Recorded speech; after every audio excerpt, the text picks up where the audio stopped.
Well, yesterday, News First revealed a certain entertainment item which took place on board a Sri Lankan Airlines flight from Hyderabad to Colombo. Today, in a letter addressed to News First, Sri Lankan Airlines CEO Vipula Gunathilaka responded to our report.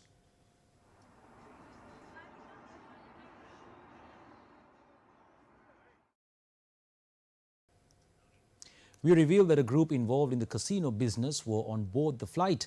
The letter read, Sri Lankan Airlines had a productive COP meeting, and this news item was aired soon after in an attempt to discredit the airline.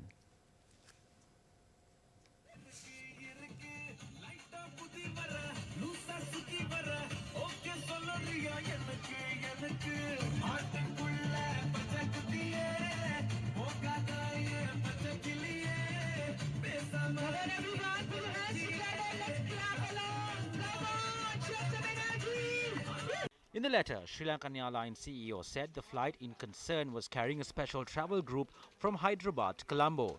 It is read, quote, "It is common norm that global airlines provide custom-made services for special travel groups based on their individual requirement for a premium fee, as in the case of the above group on UL 178.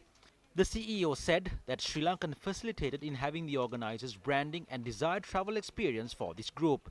He went on to note that the flight was operated following all standard operating and safety procedures, and normal operations were not compromised under any circumstance at any given time during the duration of the flight. He added that Sri Lankan Airlines was also not involved in the onboard activities. The CEO concluded saying any advertising that was carried out by the organizing party was published without the knowledge or prior approval from Sri Lankan Airlines, although the contents of the advertisement appear to have included the brand and brand elements of Sri Lankan Airlines.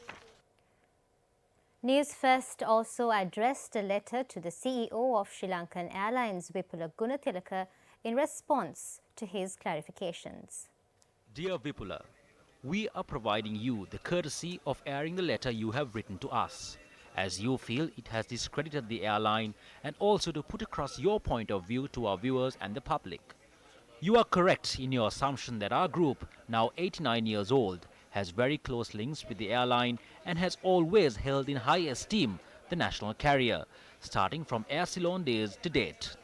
In your letter itself, you have mentioned that, quote, any advertising that was carried out by the organizing party was published without the knowledge or prior approval from Sri Lankan Airlines, although the contents of the advertisement appear to have included the brand and brand elements of Sri Lankan Airlines, unquote. It is clear that the management, including you, did not have total control of this flight from Hyderabad to Colombo, where even the advertisements that appeared as well as what was displayed on board was not done in the best interest of the airline or, for that matter, the country. Lack of knowledge is not an acceptable excuse. It would serve you well to remember that Sri Lankan Airlines is our national carrier and it carries the name of our nation.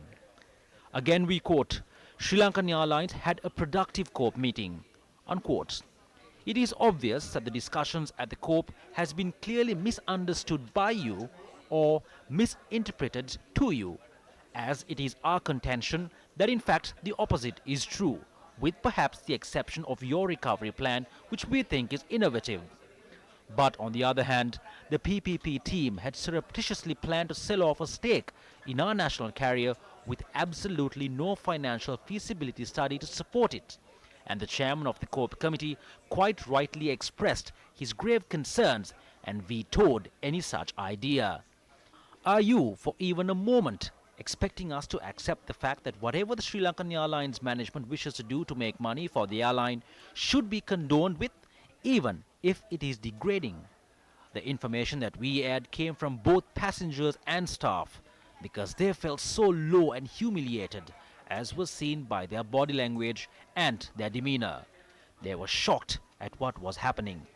We have more footage of this unfortunate misadventure and more information on those who funded it, which we are holding back purely as a courtesy to a potential presidential candidate.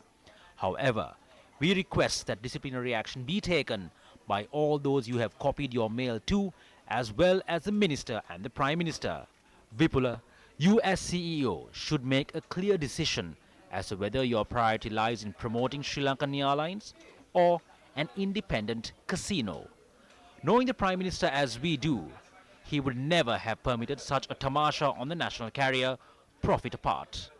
We stand by our report that the incident that took place was highly inappropriate for a national carrier.